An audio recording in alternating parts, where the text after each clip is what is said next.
12 वर्ष में तो सिद्धि प्राप्त हो जाती है।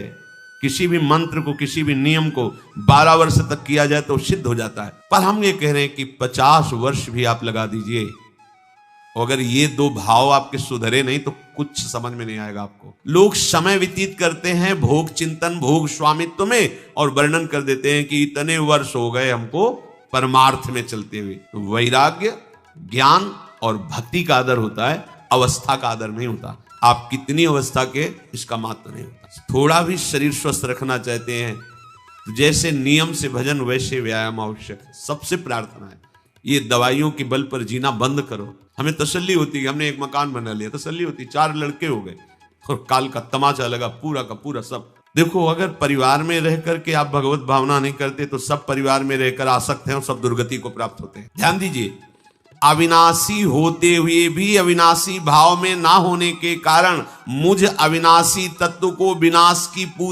पूरी लीला सहनी पड़ती है। पूरे कष्ट सहने पड़ते हैं, नहीं सहने पड़ते। देखो आप, मेरे पास इतनी खेती, इतना बैंक बैलेंस, इतना परिवार, ऐसा, और देखो हमारी दिनचर्या में ऐसा चलता है, हम ये खाते रहे, ऐसे करते रहे, ऐसे, और ये सब होता रहा है। अगर हमें भजन मार्ग में ये सुविधा चाहिए, ऐसा। इतना कमजोर हो गया है मनुष्य। ये उल्टी बुद्धि लेकर जब परमार्थ में चला जाता है तो थोड़े ही समय में वो परमार्थ से विमुख हो जाता है। थोड़ा ब्रह्म मुहूर्त में उठना चाहिए। देखो, यदि जीवन को सार्थक करना है तो जिसके शैया में लेटे हुए सूर्य भगवान का उदय हो जाता है, उसकी आयु, बुद्धि, श्री, तेज, बहुत सी बातें नष्ट हो जाती हैं। अगर आपको जीवन में चाहे लौकिक उन्नति प्राप्त करनी हो या पारलौकिक, प्रातःकालीन कम से कम सूर्य उदय होने के 2 घड़ी पहले, 24 दूनी 48 मिनट, अभी सूर्य उदय होने में 48 मिनट हैं, आपने सैया छोड़ दिया, इसके आगे सूर्य उदय होने के 48 मिनट पहले आप सैया से हट जाएं। अगर आप रात्रि में जगे हैं तो सूर्य उदय होने के 48 मिनट बाद फिर आप सो जाएं। लेकिन वो जो बीच का समय, प्रातःकालीन संध्या भुवन भास्कर भगवान पधार रहे हैं, वो आप सो रहे हो, तो आपकी आयु, आपका वैभव, आपकी बुद्धि, ये सब नष्ट होने लगती है, पता नहीं चलता लोगों। देखो कहाँ तेजवान चेहरे दिखाई दे रहे हैं। खूब तो सब खा पी रहे हो, खाने पीने क्या तेज एक अलग होता है, भागवती तेज अलग होता है। ब्रह्म मुहूर्त में उठे, प्रभु का स्मरण किया, जो 2-4 नाम ही सही, अपने बड़े बुजुर्गों को, गुरुजनों को भावना से प्रणाम किया। पहली बात, शरीर स्वस्थ रखने के लिए गर्म जल किया, हल्का, आधा लीटर से 1 लीटर तक जल पिया, भगवत भाव अर्पित करके, वज्रासन में बैठकर। आप लोग दिनचर्या को नहीं करते हैं तो आप ब्रह्मचर्य को पचा नहीं सकते। ध्यान रखना, ब्रह्मचर्य कोई छोटी मोटी शक्ति नहीं है, उसको पचाने के लिए आपकी दिनचर्या दिव्य होनी चाहिए। फिर इसके बाद आप 5 मिनट 10 मिनट टहलिए, फिर सो जाइए। फिर जो शौचाचार की पवित्रता बताई गई उसके अनुसार आप स्नान आदि करके, पवित्र वस्त्र धारण करके, जैसे कोई महान व्यक्ति आ रहा है तो हम उसके आदर के लिए खड़े हो जाते हैं, ऐसे भुवन भास्कर पधार हैं, हाथ जोड़कर प्रणाम किया, अर्घदान किया, गुरु मंत्र जपा, आदि आदि।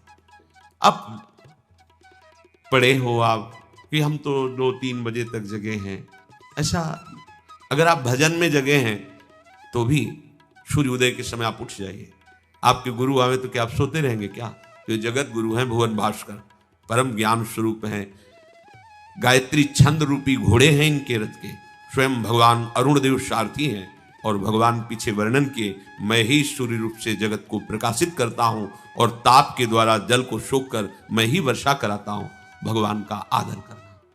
जो सूर्योदय तक सोते हैं उनकी बुद्धि में भागवतिक बातें, अध्यात्म बातें आ जाएं, मेरी समझ में। अगर आप थोड़ा भी शरीर स्वस्थ रखना चाहते हैं तो जैसे नियम से भजन वैसे व्यायाम आवश्यक है। सबसे प्रार्थना है, ये दवाइयों के बल पर जीना बंद करो। शरीर में जितनी आवश्यकता जल की है, अगर उतना नहीं जाएगा तो आपकी एसिड बनेगी, फुंसियां निकलेंगी, कब्ज बनेगा, कई परेशानी। हम साधकों को कहते हैं, कभी कभी जैसे पूछते कितना जल पिया, वो अभी तो पिया नहीं। अच्छा, ये शरीर है, ये एक गाड़ी है, ये कोई सच्चिदानंद नहीं है। उचित आहार, उचित जल, व्यायाम के लिए तो समय नहीं। और अभी 10 दिन बीमार पड़ोगे फिर देखो, आप कहते हैं समय नहीं है। हमने अपने बीमार स्थिति की दिनचर्या को बताया, सीतधाम की 2 बजे उठना, जो आपको बोल रहे हैं ऐसे ही दिनचर्या करते, और 45 मिनट व्यायाम, इसके बाद तुरंत प्रणाम करके वृंदावन की परिक्रमा, फिर आके श्री जी की मंगला, फिर आके 9 बजे तक गुरुदेव भगवान की सेवा में, फिर वहां से आके श्री जी का श्रृंगार, फिर भिक्षावृत्ति आदि 12-1-2 बजे तक। कोई चाय, कोई पानी, कोई ऐसा कुछ नहीं कि बाल भोग, कुछ नहीं था ही नहीं। जिंदगी में 100 ग्राम दूध नहीं खरीदा कि भाई हमारा दूध बंद, कभी नहीं ऐसा। पर कभी ऐसा महसूस नहीं हुआ कि मैं बहुत कमजोर हूं। ब्रह्मचर्य को पचाने के लिए बहुत शरीर को क्रियाशील होने की आवश्यकता है, या तो प्राणायामों के द्वारा, आसनों के द्वारा। अब ना आसन है, ना प्राणायाम है, ना व्यायाम है, और फिर क्या, कैसे भावना आपकी भगवत भावना बनेगी? तो एक प्रमाद स्थिति, एक छिन्न भिन्न खिन्न स्वभाव, नहीं बात बनेगी। अध्यात्म का साधक जो होता है, नवीन खिला हुआ कमल जैसा, मुख प्रसन्न तन तेज विराजा, रामचंद्र कर का। कोई असाध्य रोग, कोई बहुत पीड़ा, वो बात अलग है। नहीं तो ऐसा वो जैसे कमल खिला होता है ऐसे खिला रहता है। क्यों? हर समय चिंतन सही, आचरण सही, सब कुछ सही। जो भगवत भावना विहीन जीवन है वो मुर्दा जीवन है। जिन हरि भगति हृदय नहीं आनी, जीवित सब समानते प्राण। वो जान नहीं रहे, मुर्दे जैसा जीवन है। क्या जीवन का महत्व? वही गंदे भोगों को भोगना, उसी का चिंतन करना, और भोग भोगने वाले शरीर को स्वस्थ रखने के लिए विषय सामग्री इकट्ठी करना, इसके बाद मर जाना। बोलो इसके अलावा और क्या है? ये बनाया, वो बनाया, वो बनाया, जरा सा हिला, पूरा का प्रांत नष्ट हो गया। क्या है इसमें? शाश्वत क्या है? हमें तसल्ली होती है, हमने एक मकान बना लिया, तसल्ली होती, 4 लड़के हो गए और काल का तमाचा लगा, पूरा का पूरा सब। क्या तसल्ली? हृदय को तसल्ली तब दो जब नाम चल रहा है, राधा राधा राधा। दिनचर्या ही नहीं बन पा रही है आज के इस नए समाज की, दिनचर्या ही नहीं बन पा रही, भगवत भावना ही नहीं है। देखो, अगर परिवार में रह करके आप भगवत भावना नहीं करते तो सब परिवार में रहकर आसक्त हैं और सब दुर्गति को प्राप्त होते हैं। जब तक भगवत भावना नहीं है तब तक सब अविधि पूर्वक है। मान लीजिए सब अविधि, विधि भगवत भावना है। कुछ भी, किसी से भी, कोई भी, बस भगवत भाव, वही आनंद का अनुभव हो जाएगा। अतः उनके द्वारा किया गया देवताओं का पूजन मूल में मैं ही हूं, मेरा ही है, पर वो अविधि पूर्वक है। अविधि पूर्वक का तात्पर्य है कि वो ये नहीं जानते कि इस रूप में सर्व सामर्थ्यशाली भगवान ही विराजमान है। कभी कभी मंत्रों का ज्ञान नहीं होता, पूजन की सामग्री शुद्ध नहीं होती, भाव शुद्ध नहीं होता, इसलिए उनका पूजा सेवा आगे चल करके फल प्रदान नहीं कर पाता। प्रभु कह रहे हैं, मेरे में रिझाने के लिए किसी पूजा सामग्री की या किसी धन संपत्ति की आवश्यकता नहीं। पिता को बस इतना ही चाहिए कि वो अपनापन करके दौड़ के उनकी गोद में बैठ जाए, बस अपनापन प्रभु को चाहिए। माया के भूल भुलैया से वापस लौटिए और एक बात केवल बैठ जाए अगर हृदय में कि मेरे प्रभु, अब मैं थक गया हूं, यहां कोई मुझे सहारा देने वाला नहीं, अपना नहीं, नाथ मुझे अपना बना लो। ये बहुत बड़ी बात है हृदय की। किसी के बहुत भाग्यशाली होगा उसके हृदय में बात आएगी, प्रभु उसकी रुचि का विषय बन जाते हैं।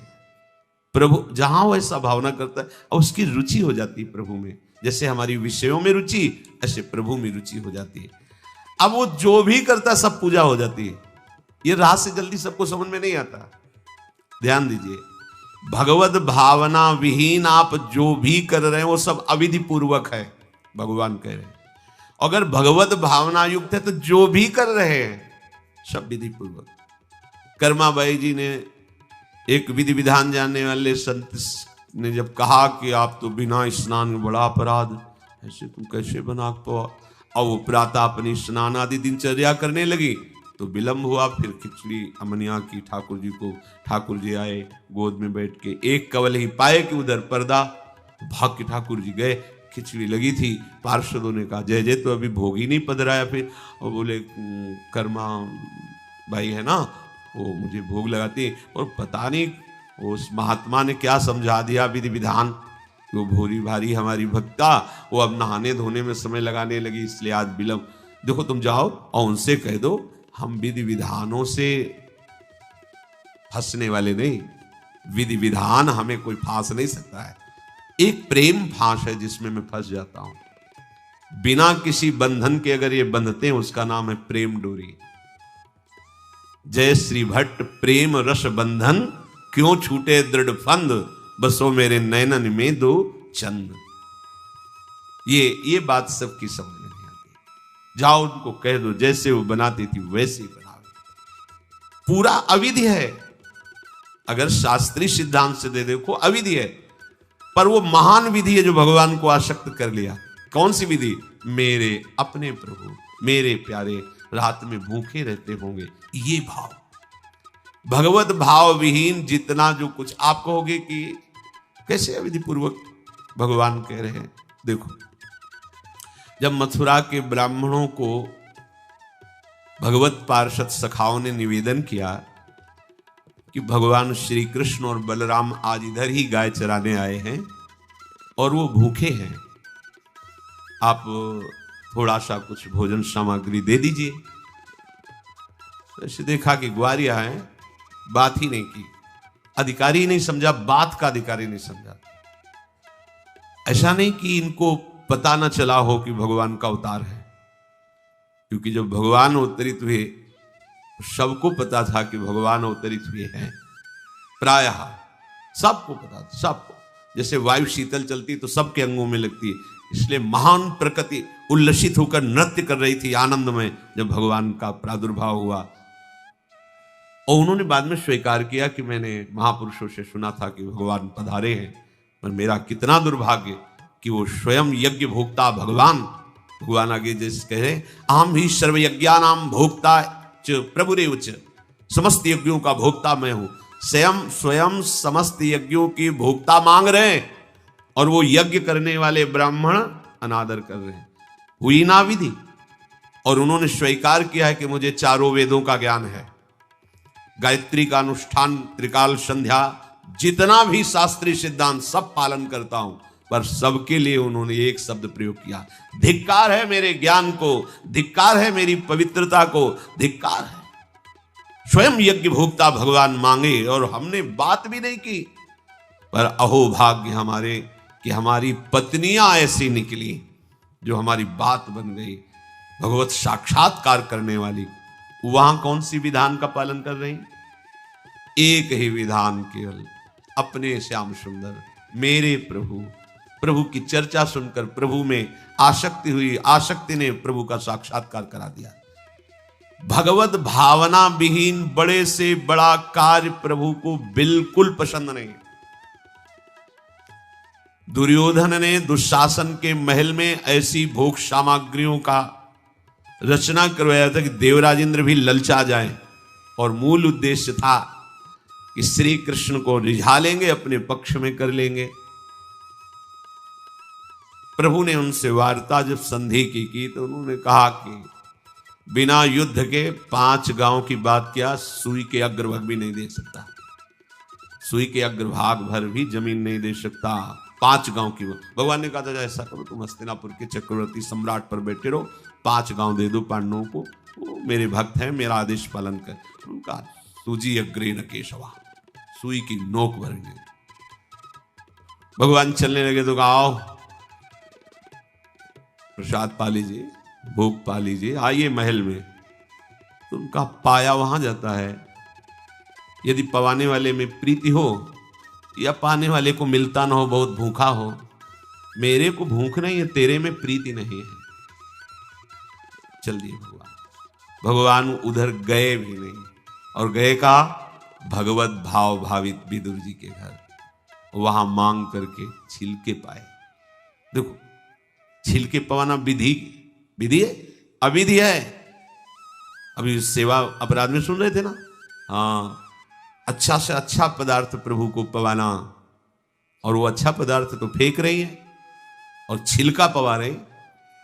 अविधि है, पूरी अविधि है, लेकिन यही सही विधि है, क्योंकि वो है ही नहीं भाव में। भाव में इतनी ऊंचाई पर डूबी, उन्हें कोई, जैसी विदुरानी जी वैसे ही लालजू महाराज पा रहे, उनको भी शुद्ध लगे और कह रहे वाह बहुत सुंदर, बहुत स्वादिष्ट। वो भाव पवा रही तो वो भी भाव का स्वाद ले रहे। अपने उपास्य देव में प्रियता हो जाना ये सारी विधि है। इसीलिए अपने वृंदावन उपासी जन जो है, वृंदावन रसोपास्य, यहां मंत्रों के आदेश से सेवा पदार्थ समर्पित नहीं किया जाता। अमुक मंत्र पढ़ो फिर वो सेवा नहीं, यहाँ तो राधा राधा राधा। और जब जैसा भाव आया, जब जैसा भाव आया, या ऐसा नहीं कि ये ऐसे ऐसे ऐसे न, जब भाव आया अपने भाव में, भावोत्सवेन भजताम रस काम धेनु। भाव ये थोड़ा भक्ति का फलस्वरूप भाव होता है।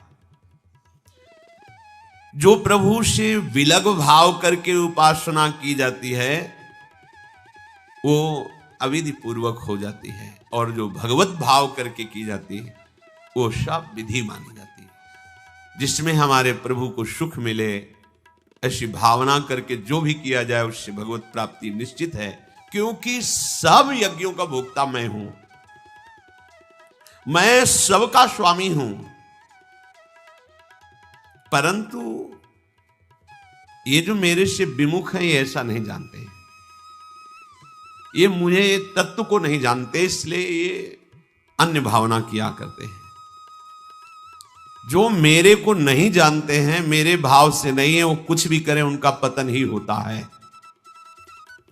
बात इसमें यह है कि जब अविनाशी नित्य चिदानंद भाव ही नहीं है, तो विनाशी खेल में सत्य भाव से लगोगे तो तुम अविनाशी का विनाश ना होते हुए भी विनाश की सारी लीला सहनी पड़ेगी।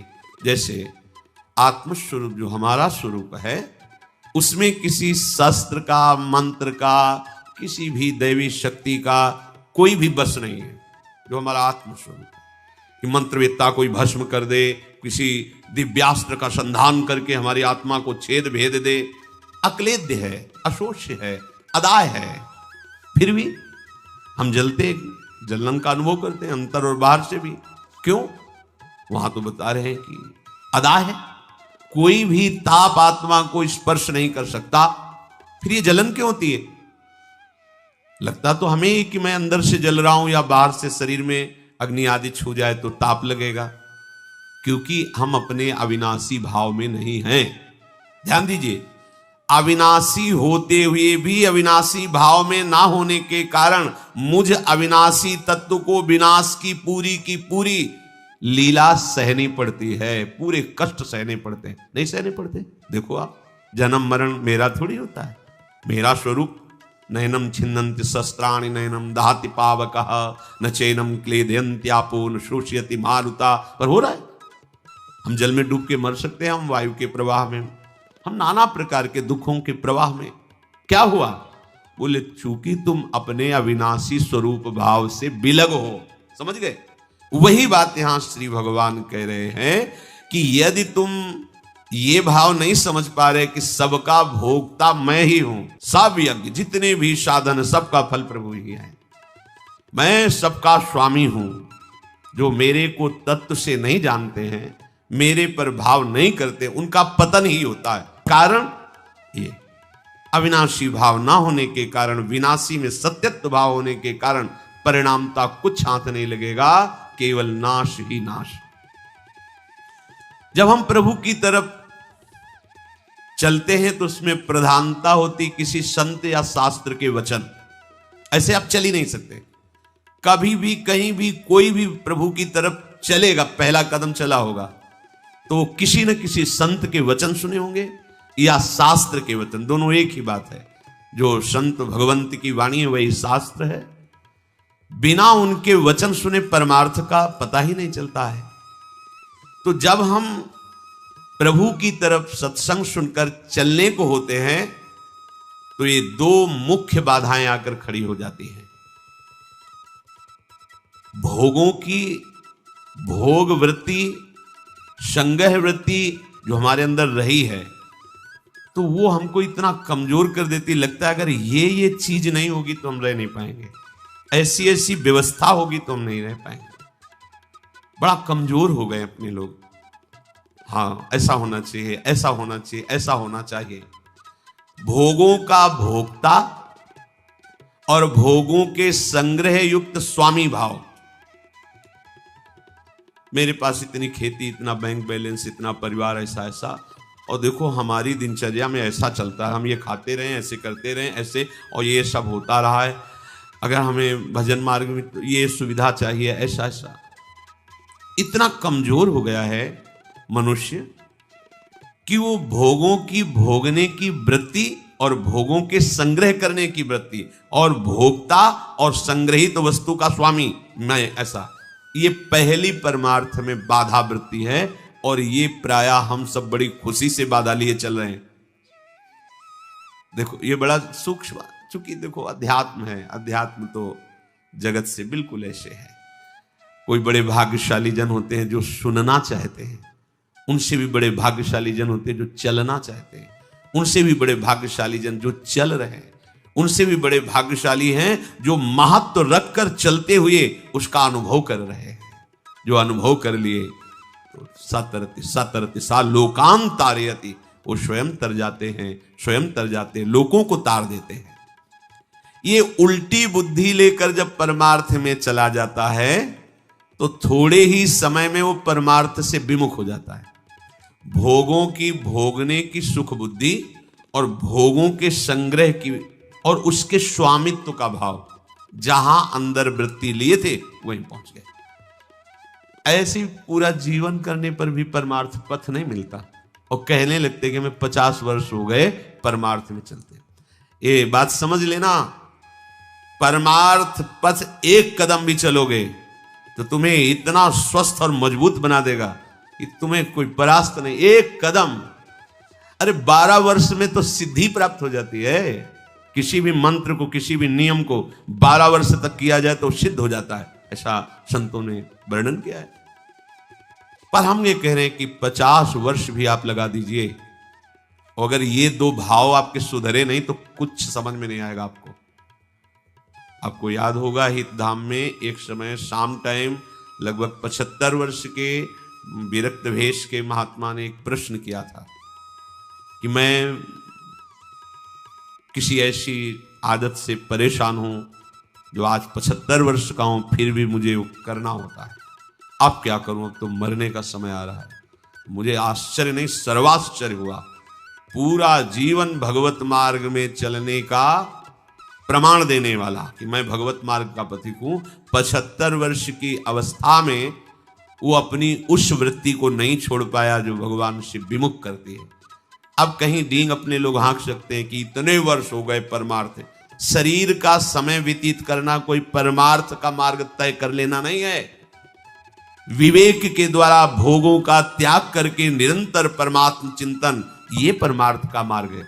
आप चल के इस पे देखो कैसा अनुभव। लोग समय व्यतीत करते हैं भोग चिंतन, भोग स्वामित्व में, और वर्णन कर देते हैं कि इतने वर्ष हो गए हमको परमार्थ में चलते हुए।